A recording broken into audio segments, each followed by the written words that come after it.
Dear students of BCom first year, this is the third poem for the second semester. Anthem for Doomed Youth, written by the famous anti-war poet Wilfred Owen. See, in the earlier session, we studied the poem Sonnet to Pain, and also we came to know something about the poet Annie Blanchard, and about the theme how pain is fearful and tearful in the beginning, and later it becomes habitual. One learns to tolerate it. So that we discussed in the earlier session. So now let us move on to the next poem with these objectives. You have to know something about the poet and poet's ideological stand, and also it's very essential to know a poet's literary contributions, and to understand theme of the poem, how it is very important to understand. Now let us know something about the poet. Wilfred Owen, a popular English poet and soldier in the First World War. Wilfred oven ಒಬ್ಬ ಜನಪ್ರಿಯವಾದಂಥ ಒಬ್ಬ English poet, ಮತ್ತು first world ವಾರ್ನಲ್ಲಿ ಅವನೊಬ್ಬ soldier ಆಗಿ ಕೂಡ ಕೆಲಸ ಮಾಡಿದವನು. ಹಾಗಾಗಿ ಅವನು ಒಬ್ಬ ವಾರ್ ಪೊಯೆಟ್ ಆಗಿ, ಅದರಲ್ಲೂ ಆ್ಯಂಟಿ ವಾರ್ ಪೊಯೆಟ್ ಆಗಿ ತುಂಬ popular and famous poet. He is known as the best war poet, wrote anti war poems. ಅವನು ವಾರ್ ಪೊಯೆಟ್ ಅಂತ ತುಂಬ ಹೆಸರುವಾಸಿ ಆದ. ಆದರೆ ಅವನು ಬರೆದ ಎಲ್ಲ ವಾರ್ ಪೊಯಮ್ಸು ಯುದ್ಧದ ವಿರುದ್ಧ, ಆ್ಯಂಟಿ ವಾರ್, ಯುದ್ಧದ ವಿರುದ್ಧ ಬರೆದಂಥ ಪೊಯಮ್ಗಳಾಗಿದ್ವು. He was born in middle class family, joined army as a soldier in 1915. ಅವನು ಒಂದು ತುಂಬ ಮಿಡಲ್ ಕ್ಲಾಸ್ ಫ್ಯಾಮಿಲಿಯಲ್ಲಿ ಹುಟ್ಟಿದವನು. ಹಾಗಾಗಿನೇ ಅವನಿಗೆ ಸೋಲ್ಜರ್ ಆಗಿ ಆರ್ಮಿಯನ್ನು ಸೇರೋದು ತುಂಬ ಅನಿವಾರ್ಯ ಆಗಿತ್ತು. ಹಾಗಾಗಿ 1915 ಅವನು ಸೋಲ್ಜರ್ ಆಗಿ ಆರ್ಮಿನ ಸೇರ್ತಾನೆ. When he worked as a soldier in the war field, he experienced number of traumatic experiences in war field. ಆ ಯುದ್ಧದ ಭೂಮಿಯ ಮೇಲೆ, ಯುದ್ಧದ ರಣರಂಗದಲ್ಲಿ ಅವನು ಸಾಕಷ್ಟು ಭಯಾನಕವಾದಂಥ ಅನುಭವಗಳನ್ನು ಪಡೆದಿದ್ದಾನೆ. ಸೊ ಹಾಗಾಗಿ ಹಿ became A successful war poet. He was scent out of war field on medical leave. He began writing poems in that time. ಈ ಸೋಲ್ಜರ್ಸ್ಗಳಾದವ್ರಿಗೆ ಅವ್ರು ಏನಾದರೂ if they suffer from some physical problem, they used to be sent on medical leave from the war activities. ಸಾಮಾನ್ಯಲ್ಲೊಂದು rule ಇತ್ತು, ಏನಂದರೆ ಯಾವುದೇ ಒಬ್ಬ soldier ಏನಾದರೂ ದೈಹಿಕ ಸಮಸ್ಯೆಯಿಂದ ಬಳಲ್ತಾ ಇದ್ದರೆ, ರೋಗದಿಂದ ಬಳಲ್ತಾ ಇದ್ದರೆ ಅವನಿಗೆ ಮೆಡಿಕಲ್ ಲೀವ್ ಕೊಟ್ಟು ಕಳಿಸೋದು ಒಂದು ನಿಯಮ. ಹೀಗೆ ಇವನಿಗೂ ಕೂಡ ಒಂದು ಸಾರಿ ಮೆಡಿಕಲ್ ಲೀವ್ ಮೇಲೆ ಕಳಿಸ್ತಾರೆ. ಆಗ ಆ ಲೀವ್ನಲ್ಲಿದ್ದಾಗ ಅವನು ಪೊಯಮ್ಸ್ಗಳನ್ನ ಬರೆಯೋಕ್ಕೆ ಸ್ಟಾರ್ಟ್ ಮಾಡ್ತಾನೆ. Influence of another war poet, he was Siegfried Sassoon ಅಂತ. ಸೀಗ್ಫ್ರೈಡ್ ಸಸೂನ್ ಅಂತ ಹೇಳಿ ಇನ್ನೊಬ್ಬ ವಾರ್ ಪೊಯೆಟ್. ಇವನಿಗೆ ಅತ್ಯಂತ ಪ್ರಭಾವ ಬೀರ್ತಾನೆ ಅವನ ಮೇಲೆ. ಅವನ ಪ್ರಭಾವಕ್ಕೊಳಗಾಗಿ ಇವನು ವಾರ್ ಪೊಯಮ್ಸ್ಗಳನ್ನ ಬರೀತಾನೆ. So he wrote his war poems with this theme, that horrific reality and futility of war. This was the theme of his war poems. ಅಂದರೆ ಹಾರಿಫಿಕ್ ರಿಯಾಲಿಟಿ, ಭಯಾನಕವಾದಂಥ ಒಂದು ಯುದ್ಧದ ಒಂದು ನೈಜತೆ, ಮತ್ತು ಆ ಯುದ್ಧದಿಂದ ಆಗುವ ಒಂದು ನಿರರ್ಥಕತೆ, ಅಂದರೆ ಅದರಿಂದ ಏನೂ ಯಾರಿಗೂ ಲಾಭ ಇಲ್ಲ. ಈ ಒಂದು ಥೀಮ್ ಇಟ್ಕೊಂಡು ಇವನು ಭಾಳಷ್ಟು ಪೊಯಮ್ಸನ್ನು ಬರೆದು ಒಬ್ಬ ಫೇಮಸ್ ವಾರ್ ಪೊಯೆಟ್ ಅಂತ ಹೆಸರಾಗ್ತಾನೆ. Now let us go to the poem with an introduction so that you will be able to understand what is there in the poem. First ಈ ಪೊಯಮ್ನ ಮೇಲೆ ಒಂದು ಇಂಟ್ರೊಡಕ್ಷನನ್ನು ನಾನು ನಿಮಗೆ ಕೊಡೋದ್ರ ಮುಖಾಂತರ ಈ ಪೊಯಮ್ನ ಅರ್ಥ ಮಾಡ್ಕೊಳ್ಳೋಕ್ಕೆ ನಿಮಗೆ ಒಂದು ಅಡ್ವೈಸ್ ಮಾಡ್ತೀನಿ. It was first published in 1917.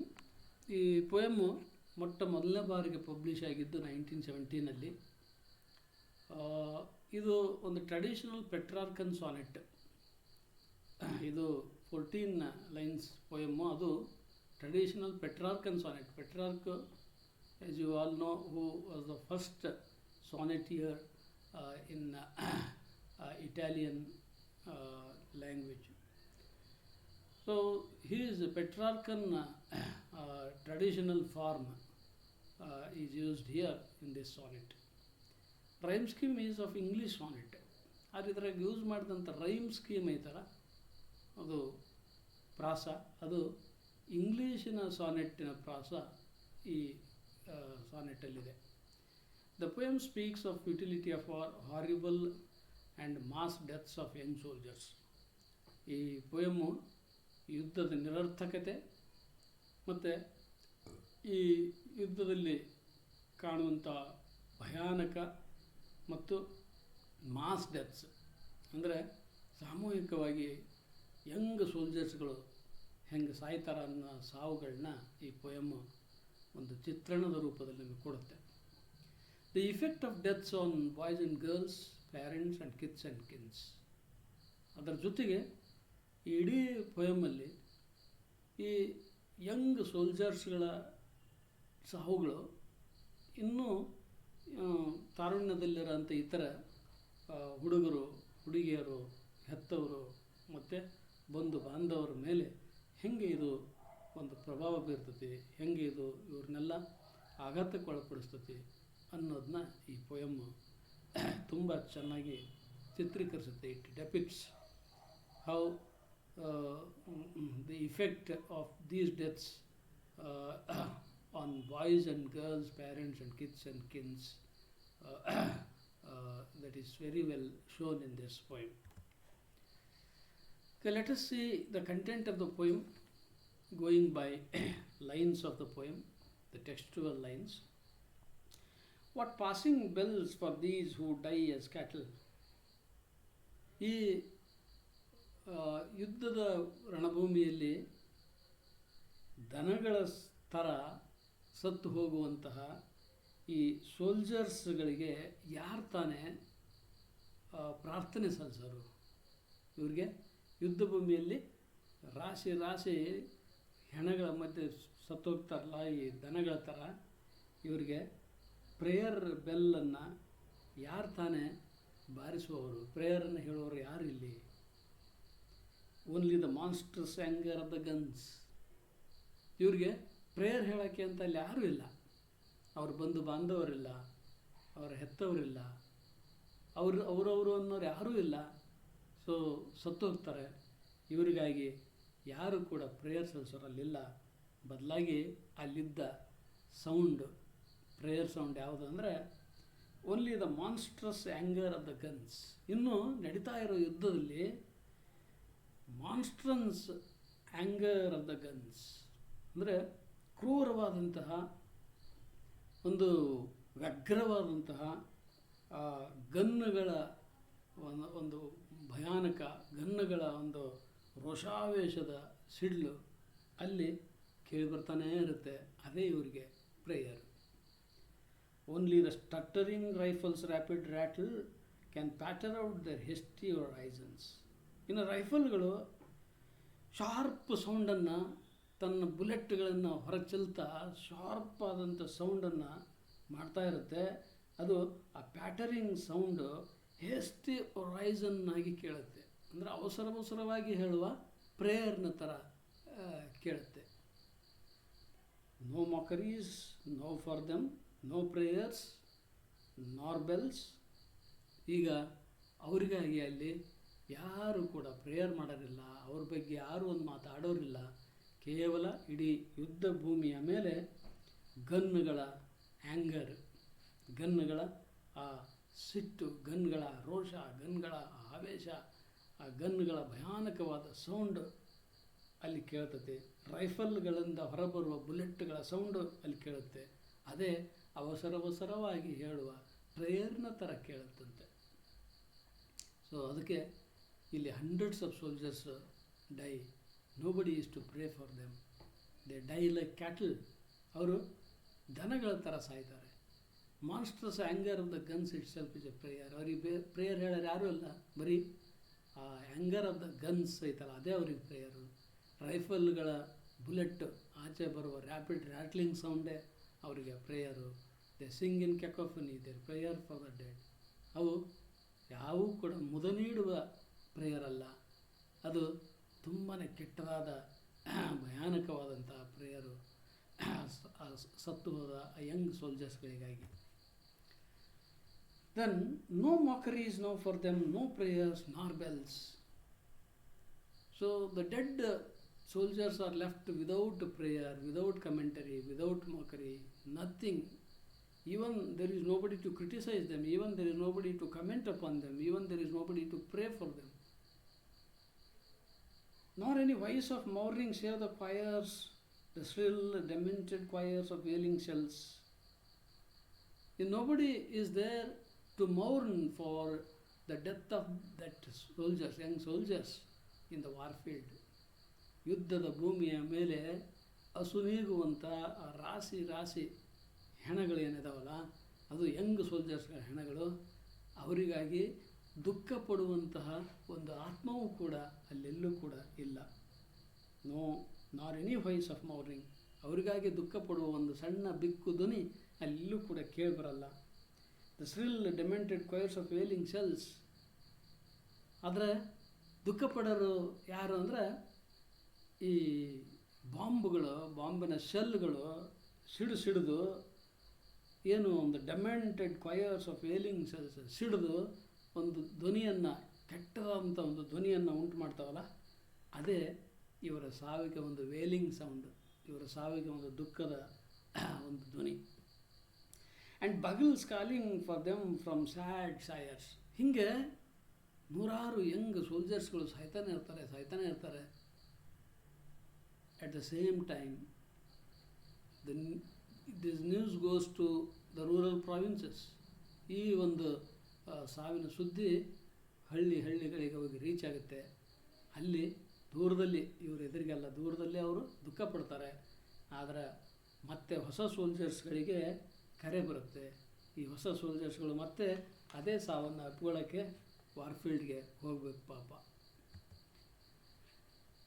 Then what candles may be held to speed them all, not in the hands of boys but in their eyes. There are no boys and girls to hold the candles of prayer for them, candles of peace for them. ಅವರಿಗಾಗಿ ಒಂದು ಶಾಂತಿಯ ಸಂಕೇತವಾದ ಕ್ಯಾಂಡಲ್ಗಳನ್ನು ಹಿಡಿಯುವ ಒಬ್ಬ ಹುಡುಗ ಇಲ್ಲ, ಒಬ್ಬ ಹುಡುಗಿ ಇಲ್ಲ ಅಲ್ಲಿ.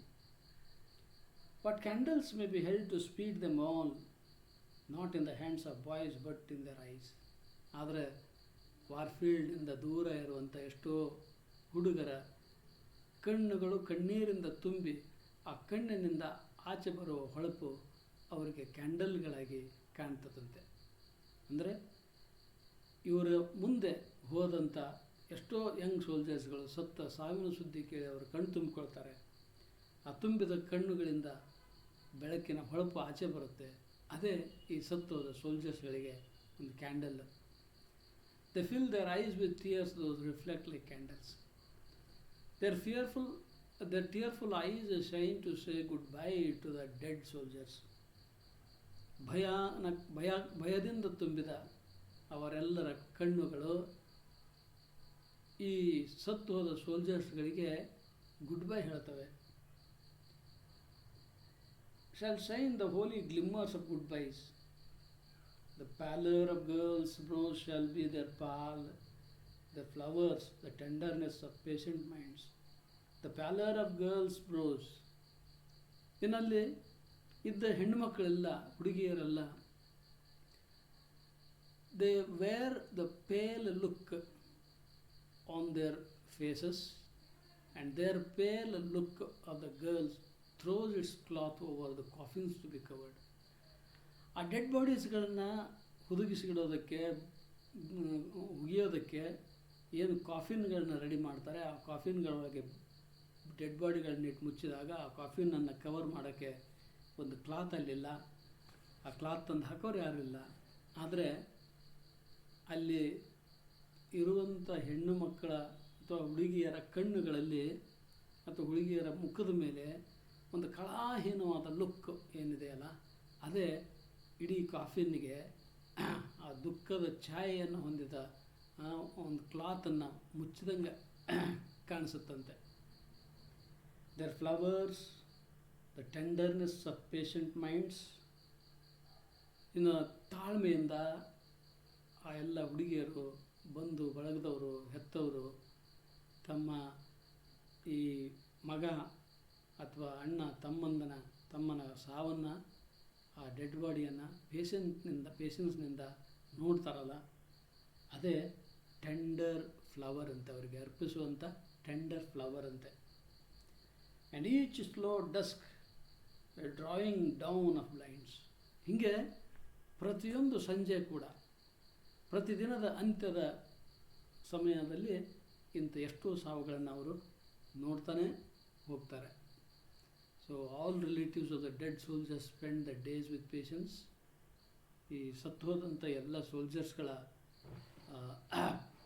ಪೇರೆಂಟ್ಸ್ಗಳು, ಅವರ ರಿಲೇಟಿವ್ಸು ಈ ಸಾವನ್ನು ನೋಡಿ ತಾಳ್ಮೆಯಿಂದ ಸಹಿಸ್ಕೊಳ್ತಾರಲ್ಲ.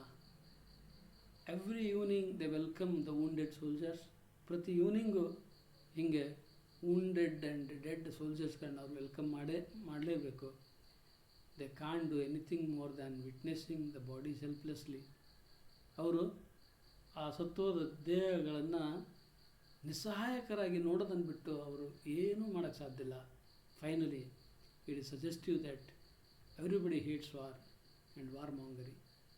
ಅಂತೂ ಕೊನೆಗೆ ನಮಗೆ ಇಡೀ ಈ ಪೊಯಮ್ಮಿನ ಚಿತ್ರಣವನ್ನು ನೋಡಿದರೆ ನಮಗೆ ಕಂಡು ಬರೋದೇನೆಂದರೆ, ಪ್ರತಿಯೊಬ್ಬರೂ ಯುದ್ಧವನ್ನು ತಿರಸ್ಕರಿಸ್ತಾರೆ, ಯುದ್ಧವನ್ನು ದ್ವೇಷಿಸ್ತಾರೆ, ಪ್ರತಿಯೊಬ್ಬರೂ ಯುದ್ಧವನ್ನು ಹೇಟ್ ಮಾಡ್ತಾರೆ ಮತ್ತು ಯುದ್ಧೋನ್ಮಾದವನ್ನು ಹೇಟ್ ಮಾಡ್ತಾರೆ ಅನ್ನೋದು ಈ ಪೊಯಮ್ಮಿನ ಸಂಪೂರ್ಣವಾದ ಥೀಮ್ನಲ್ಲಿ ನಮಗೆ ಕಂಡುಬರುತ್ತೆ. So let us conclude this poem. Wilfred oven, an anti-war poet, has presented the picture of collective deaths of the soldiers. ಇಡೀ ಈ ಪೊಯಮ್ನಲ್ಲಿ ಒಬ್ಬ ಯುದ್ಧದ ವಿರುದ್ಧ ಒಬ್ಬ ಕವಿಯಾಗಿರುವಂಥವನು, ಯುದ್ಧ ವಿರೋಧಿ ಕವಿಯಾಗಿರುವಂಥವನು ಇಡೀ ಪೊಯಮ್ನಲ್ಲಿ collective deaths of the soldiers ಬಗ್ಗೆ ಹೇಳ್ತಾನೆ, ಅದರ ಚಿತ್ರಣವನ್ನು ಕೊಡ್ತಾನೆ. So that creates a horrible atmosphere in this poem, and that horrible atmosphere is depicted in this poem. ಆ ಒಂದು ಭಯಾನಕವಾದಂಥ ಹಲವು ಸಾವುಗಳ ಹಾರಿಬಲ್ ಅಟ್ಮಾಸ್ಫಿಯರ್ ಈ ಪೊಯಮ್ನಲ್ಲಿ ಚಿತ್ರೀಕರಣವಾಗುತ್ತೆ. ಮತ್ತು war mongery has made the world helpless. ಈ ಯುದ್ಧೋನ್ಮಾದ ಅನ್ನೋದೈತಲ್ಲ, ಇದು ಜಗತ್ತನ್ನೇ ನಿಸ್ಸಹಾಯಕಗೊಳಿಸಿಬಿಟ್ಟಿದೆ. So war is shown as inhuman. Finally poet out of this poem tries to tell us how war is inhuman. ಈ ಯುದ್ಧ ಹೆಂಗೆ ಒಂದು ಅಮಾನವೀಯ ಅನ್ನೋದನ್ನ ಕವಿ ತೋರಿಸ್ತಾನೆ. So that is what we can understand this poem. Thank you.